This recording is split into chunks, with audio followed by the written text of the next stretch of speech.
matter which end your feet go on, and those types of things.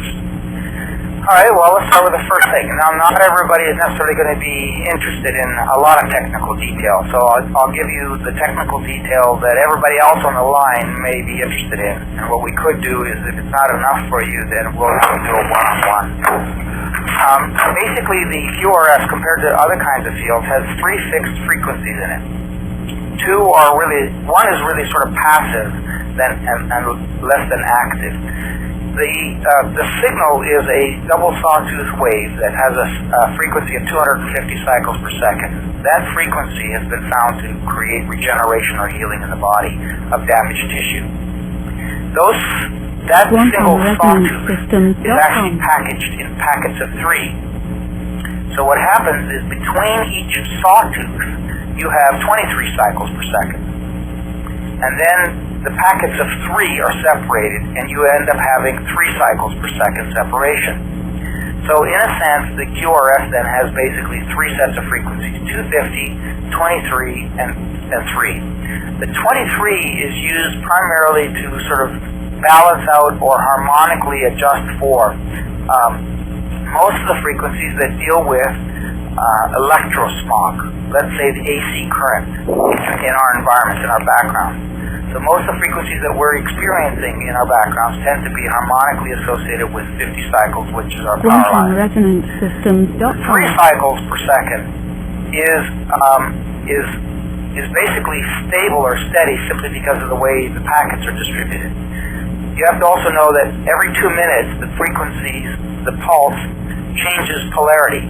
So 4 times in a treatment cycle, an 8-minute treatment cycle, you actually reverse the polarity. So you switch it back and forth in case the body, for some reason, it starts to ignore the signal or has gotten too much of the previous signal, then the polarity is reversed and lets it rebalance itself. So that creates a rebalancing effect of the whole signal. That's one of the unique features of the QRS as well, is that repolarization effect.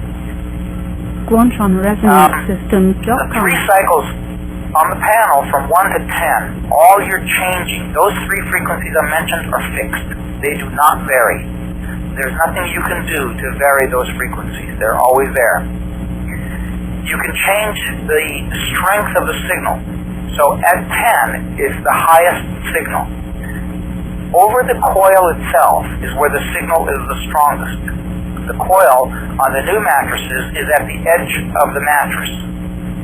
Okay, so in the center, if you take a Gauss meter, in the center the field is the weakest. At the edge, the field is the strongest.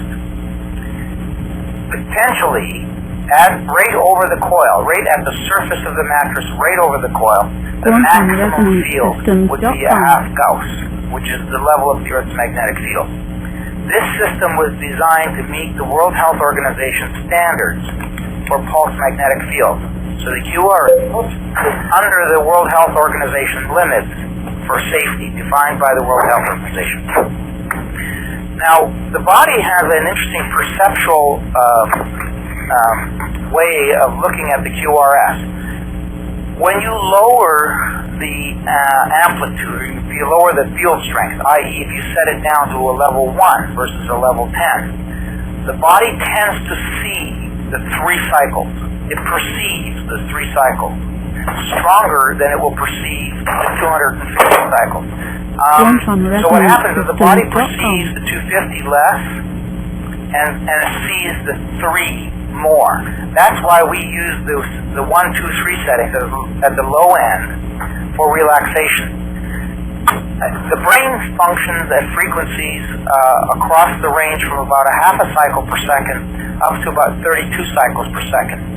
Between Dr. Paul and 32 is alertness. Yeah, this is Greg again, is asking this question.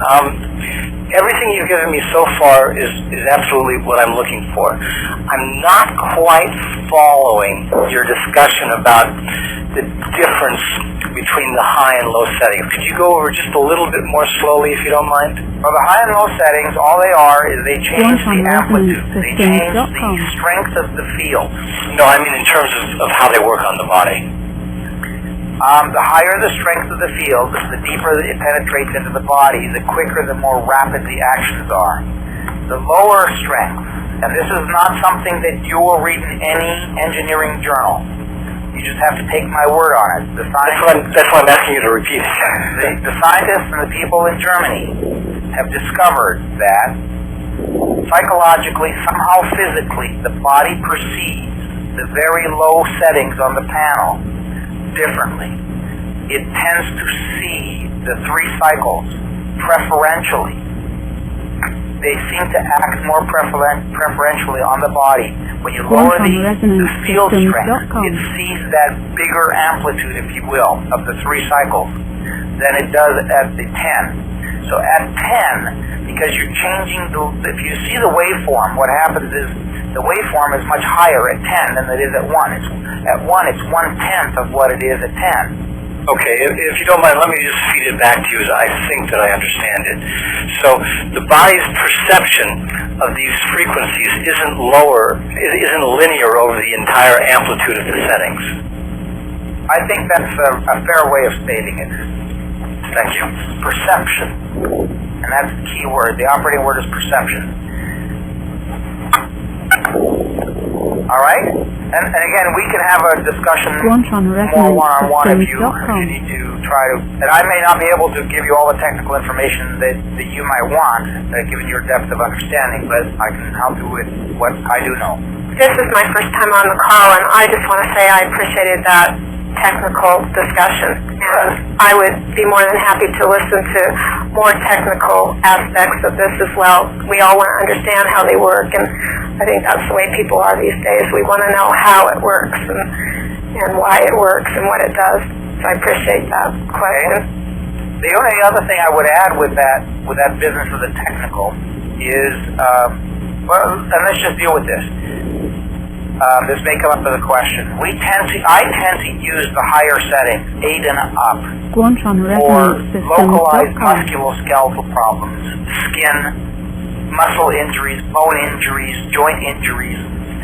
You need the highest settings you can get the quickest action in the body, the quickest healing action. Remember that, and for this purpose, the pillow or the pen would be the best, because it's a local area response that you're really looking for. And I will sometimes use the pillow, and I will actually wrap it over a knee, or I will wrap it around a hip, or as I mentioned, I would wrap it around the head.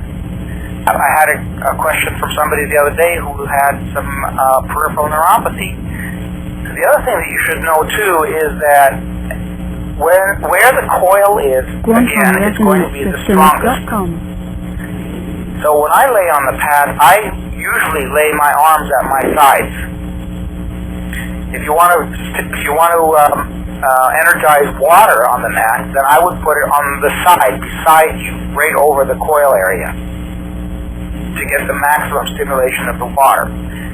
So if you have a body part that you're trying to get, and you say you don't have the pillow or whatever is happening, and you want to simply use, like say you want to treat the whole lower extremity on one side, then put that side right up against the edge of the mat. Make sure that you get it up against the edge of the mat. You may even sort of roll over on your side on that edge of the mat to get the deepest, strongest penetration of the tissues. The fact that it's weaker in the center doesn't really matter, because we have discovered that fields that are even at the level of say 1/1000th of a Gauss or 1/10,000th of a Gauss, because their pulse field still can have significant actions in the body. Remember, the body is a bag of water. It's a series of compartments, actually, water compartments. Although it's not really water, it's actually like saline, but it's not even like saline. It's almost more like a battery, because it's a bunch of electrolytes. It's not just salt. It's not just a salt solution. It's all kinds of salts and electrolytes, some congealed and some in dissociation. So the body, from that perspective, is extremely electrically active, just in the solutions of the body, never mind the nerves and the muscles and so on.